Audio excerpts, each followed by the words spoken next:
Hello everyone, welcome back to my channel hobbiesbinder with another new video. In today's video I will be sharing with you how to make a fridge magnet using polymer clay. Friends, before starting the video, if you are new to my channel, please subscribe to my channel, and if you like this video, do hit the like button and share it with your friends and family.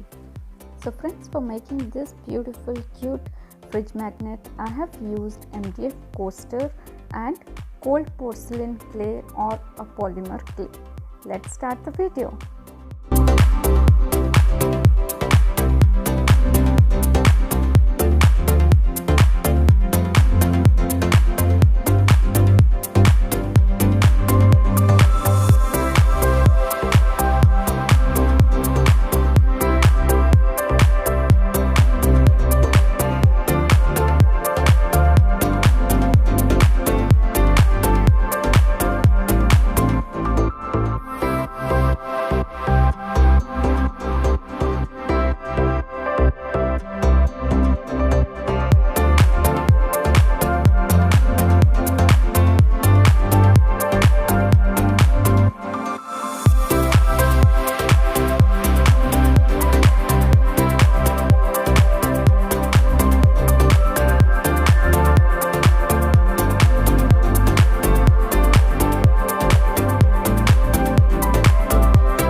for watching this video till the end. I hope you must have enjoyed watching this video. If you like this video, do hit a like button and share it with your friends and family, and don't forget to subscribe to my channel if you haven't yet. Until then, stay safe, stay connected, keep watching Hobbies Binder. See you in my next video soon.